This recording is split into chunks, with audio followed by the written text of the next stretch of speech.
Salve, salve torcida, voltamos com o nosso canal Vamos Vasco.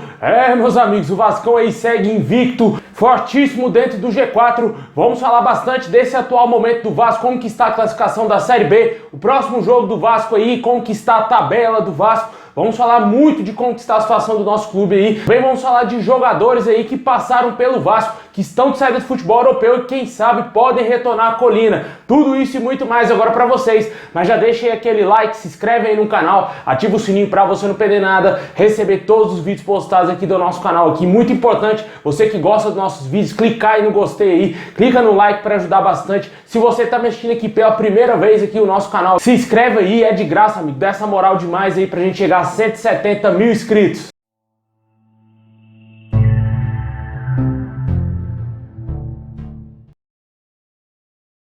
Bom, pessoal, o Vascão aí que tá vivendo uma grande fase dentro da Série B do Campeonato Brasileiro, ainda está invicto na competição, vem de uma boa vitória, mais uma vitória, né, contra o Londrina, 1 a 0, né, o jogo foi feio, mas o Vasco conseguiu os 3 pontos, o que é mais importante, né, se fosse com a fase ruim, o Vasco certamente teria empatado ou perdido esse jogo, o Vasco conseguiu os 3 pontos e agora vai se preparar essa semana para enfrentar o Operário na sexta-feira. O Vasco está atualmente na segunda colocação com 27 pontos. A distância do Vasco para o quinto colocado hoje, o Sport, aumentou em 7 pontos, né? O Sport acabou empatando o seu jogo com o Náutico. O Grêmio entrou no G4 aí, venceu o seu jogo e chegou a 21 pontos. E a distância do Vasco para o quinto colocado aumentou consideravelmente, né? A gente agora espera que o Vasco consiga manter essa boa distância, tem uma folga muito grande aí, né? Chegou à segunda colocação e caso vença já o Operário, vai estar garantido pelo menos mais uma rodada na segunda posição, né? O Vasco não vai conseguir ultrapassar o Cruzeiro em caso de derrota do Clube Mineiro já nessa próxima rodada, porque o Cruzeiro tem 31 pontos e está hoje a 4 pontos à frente do Vasco. O time que está incomodando aí realmente essa segunda posição do Vasco hoje é o Bahia, que vem na terceira colocação com 25 pontos. O próximo adversário do Vasco é o Operário, que está na 8ª colocação com 16 pontos, tentando aí buscar alguma coisa a mais na competição, né? Mas o Vasco é amplamente favorito a vencer esse jogo, até porque vai jogar em São Januário com um apoio gigantesco do torcedor e em São Januário é fatal para os adversários, né, cara? O Vasco tem que conseguir vencer mais essa partida, manter essa boa invencibilidade e com certeza mirar essa liderança o quanto antes, para dar uma tranquilidade até mesmo maior para o torcedor, né? Esse ano tudo indica que o Vasco vai conseguir voltar à primeira divisão, se Deus quiser, pelo que vem apresentando aí, né? O torcedor ficou meio com o pé atrás porque o Maurício Souza aí meio que fez algumas alterações que não agradaram tanto alguns torcedores, né? Se retrancou bastante ali nos últimos minutos da partida, mas ele fez ali para segurar o resultado. O que teria assustado a grande maioria dos torcedores vascaínos foi o péssimo futebol que o Vasco apresentou naquele jogo contra o Londrina, né? Eu senti muitos jogadores dispersos, jogadores pareciam que não estavam com a cabeça focada ali no jogo, principalmente o Figueiredo. Até no nosso pós-jogo aqui eu falei desse assunto, né? Que o Figueiredo estava bem disperso no jogo, parecia que a cabeça dele não estava ali em Londrina. E vamos ver como que vai ser a postura do Vasco para esse jogo contra o Operário, né? Mais uma semana de trabalho aí para o Maurício Souza, para ele conhecer melhor ainda o elenco do Vasco. E com certeza a gente espera que seja mantido o bom futebol que o Vasco apresentou nas últimas rodadas, exceto nesse jogo aí contra o Londrina. E o aproveitamento do Vasco na Série B, ele é incrível, né, cara? O Vasco segue imbatível aí na competição. São 13 jogos com 7 vitórias, 6 empates, um aproveitamento de um pouco mais de 69%, 13 gols marcados, 5 gols sofridos. E o Vasco ficou 9 jogos sem sofrer um gol aí nessa Série B, né, cara? Ótimo aproveitamento do Vasco, né? Quem diria, né? Um elenco limitadíssimo, muito mais limitado do que foi o ano passado. Só que as peças se encaixaram de uma maneira absurda, né? Principalmente o sistema defensivo, que era o grande problema do Vasco durante alguns anos. O Vasco corrigiu esse problema, tanto de jogada aérea e também na marcação. O Vasco vem tendo muito sucesso, né? É como diz o outro, né? O principal é o time não levar gol, né? Se o Vasco não leva gol, obviamente estará mais perto da vitória. E essa frase vem tendo um grande efeito realmente dentro do Vasco. E isso a gente tem sempre que elogiar aqui o trabalho que foi feito pelo Zé Ricardo nessa parte defensiva, né, cara? A gente criticou muito aqui o Zé Ricardo, mas quando é pra elogiar, a gente tem que elogiar, ser honesto com o cara, né? O cara fez um belíssimo trabalho na parte defensiva do Vasco. Já no ataque não foi tão bem assim, né? O Vasco vem tendo um dos piores ataques da Série B, mas vem conseguindo vencer seus jogos, né? Vem conseguindo sempre de 1 a 0 e 1 a 0 são 3 pontos da mesma maneira. E se o Vasco continuar nessa pegada aí, obviamente vai voltar à primeira divisão e o ano que vem, se Deus quiser, montar um time forte, muito mais forte, para buscar coisa grande na temporada, né? Que é isso que o torcedor espera do Vasco no próximo ano. O Vasco vivendo aí um ano até em tese conturbado, né, cara? Ainda vai vir a chegada da SAF, teve algumas disputas políticas ainda contra a SAF, outros problemas também internos dentro do clube, né, cara? E mesmo assim, o Vasco continua firme e conseguiu aí grandes resultados nessa Série B. Tem um presidente ainda que não tá nem aí pros caras, né, velho? O presidente do Vasco tá assim de boa, só assistindo de camarote, porque ele não tá nem aí mais pro futebol do Vasco. Ele largou o futebol do Vasco na mão do Carlos Brasil, né, que tá fazendo aí um péssimo trabalho, mas os jogadores vêm correspondendo dentro de campo, e isso é o principal. Deixa aí nos comentários o que você acha desse atual momento do Vasco, se você acredita no acesso tranquilo do Vasco, né? Se continuar desse jeito aí, o segundo turno vai ser pesadíssimo pro Vasco, mas se conseguir manter essa boa média aí de vitórias, o Vasco obviamente vai voltar à primeira divisão com o pé nas costas.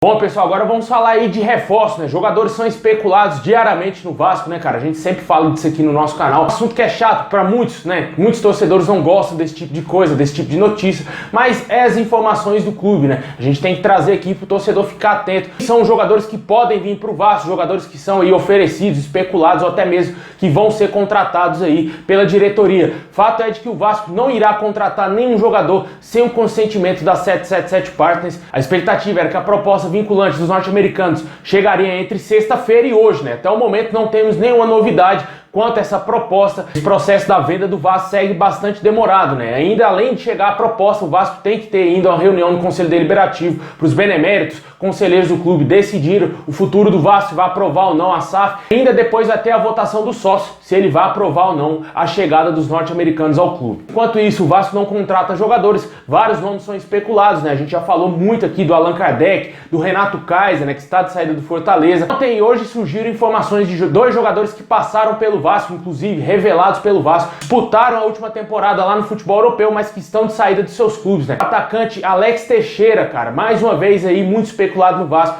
O jogador está de saída do Besiktas, deve ser negociado pelo clube turco nessa janela. E surge novamente a especulação dele retornar ao Vasco, obviamente por ele ser revelado pelo clube, ser vascaíno. E com certeza o torcedor ainda sonha com o retorno do Alex Teixeira, né? Só que ele teve inúmeras oportunidades para voltar ao Vasco e preferiu optar em continuar no futebol chinês ou ir jogar na Turquia, né? Nessa última temporada, 2021-2022, jogando lá pelo clube turco, o jogador atuou em 31 partidas e marcou apenas 4 gols aí, jogando pelo Besiktas. Uma temporada bem abaixo do Alex Teixeira, né? Porque o jogador passou muitos anos jogando futebol chinês, né? Geralmente o jogador que sai da China e principalmente volta para a Europa, no caso do Alex Teixeira, ele vai sentir, obviamente, o ritmo de jogo, mas que ele tem ido jogar numa liga bem mediana para fraca lá no futebol europeu, que é a Liga Turca, mas ele atuou em alguns jogos da Champions League. Fez 3 jogos nessa temporada pela Champions League, mas o jogador não se destacou. Foi bem criticado realmente lá pelos turcos. Pode estar de saída do Besiktas e quem sabe pode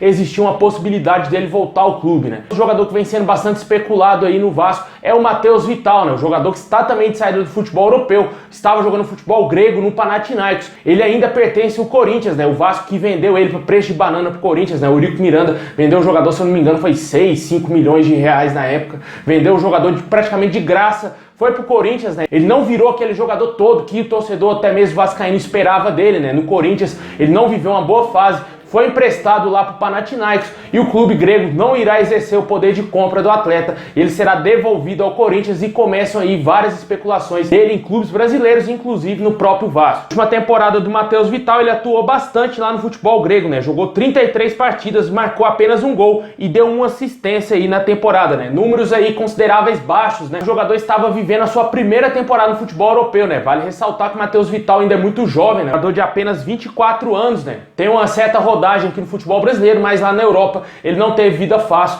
e deverá retornar aqui ao Brasil. Vários clubes começam a demonstrar interesse no jogador, inclusive adversários do Vasco na Série B, como o próprio Grêmio. Vamos ver se o Vasco vai tentar alguma dessas negociações e se vai aparecer outros nomes aí no mercado para o Vasco tentar contratar, né? Como a gente já falou aqui algumas vezes, né? A 777 Partners não irá fazer loucuras nesse primeiro ano aí de comando no Vasco, né? Inclusive agora na Série B. Assim que o Vasco voltar à primeira divisão, aí sim vai ser contratado jogadores de qualidade para o clube, né? A gente espera que venham jogadores experientes e não somente jogadores jovens. Deixa aí nos comentários se você gostaria de ver o retorno do Alex Teixeira e também do Matheus Vital no Vasco.